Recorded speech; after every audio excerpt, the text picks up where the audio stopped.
Hello! Welcome to జోష్‌కాశ్రీ studios. అందరూ ఎలా ఉన్నారండి? మళ్ళీ మీ ముందుకైతే మంచి స్టోరీతో వచ్చేసాము.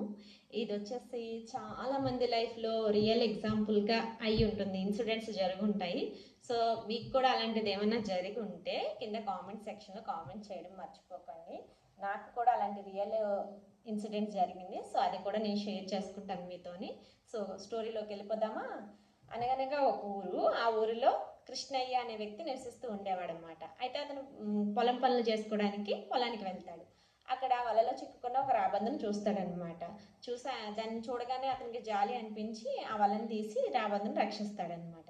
అయితే పొలం పనులు చేసుకున్న కృష్ణయ్యకి కాసేపటికి చాలా అలసటగా అనిపించి సరే కాసేపు నిద్రిద్దామనేసి అక్కడే చెట్టు పక్కనే పడుకోవడానికి అక్కడ పక్కన కూడా పొదలు ఉంటాయి. ఆ చెట్టు కిందకి వెళ్ళి నిద్రిస్తాడనమాట. నీడగా ఉంటుందని చెప్పేసి. అలా గాఢ నిద్రలోకి వెళ్ళిపోతాడు కృష్ణయ్య. అయితే అనుకోకుండా ఆ పొదల్లోంచి ఒక పాము అతన్ని కాటు వేయడానికి వస్తుందనమాట.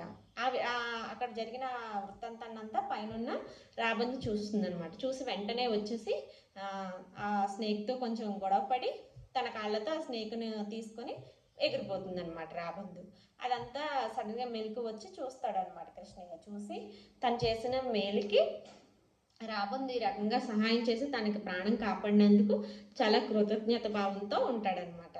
అది కథలో జరిగింది. సో దీన్ని బట్టి మనం తెలుసుకోవాల్సిన ఏంటంటే మనము ఒకరికి సహాయం చేస్తే ఆ సహాయం మనకి కూడా ఎప్పుడైనా అవసరానికి చేరుతుందనమాట.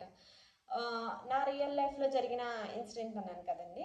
ఒక రోజు మేము అనుకోకుండా ట్రాఫిక్లో వెళ్తూ ఉన్నాము ఒక చోటికి. సో అక్కడ ట్రాఫిక్లో మా ముందు బైక్ మీద వెళ్తున్న ఒక ఆయన మొబైల్ జారి కింద పడిపోయిందనమాట.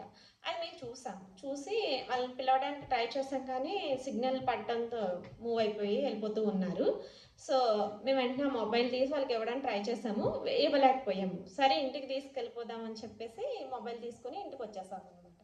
వచ్చేసాక ఛార్జింగ్ కూడా లేకపోతే ఫోన్కి ఛార్జింగ్ పెట్టాక వాళ్ళు కాల్ చేశారనమాట. ఆ నైటే కాల్ చేస్తే లేదండి మీ మొబైల్ సేఫ్గా ఉంది, మీరు వచ్చి రేపు మార్నింగ్ తీసుకెళ్ళండి, నైట్ అయిపోయింది కదా అని మా అడ్రస్ చెప్పామన్నమాట.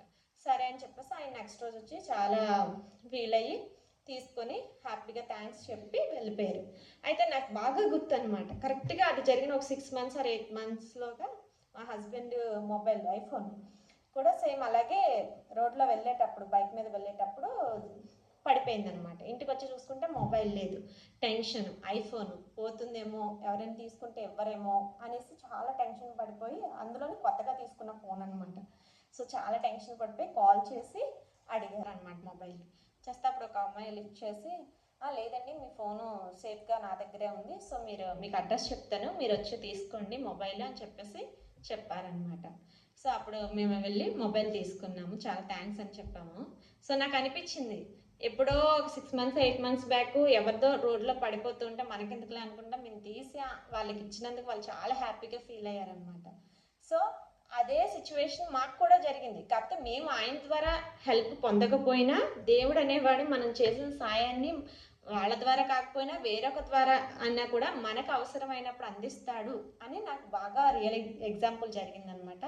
సో మీకు కూడా అలాంటి ఇన్సిడెంట్ మీ లైఫ్లో జరుగుంటే కింద కామెంట్ సెక్షన్లో కామెంట్ చేయడం మర్చిపోకండి.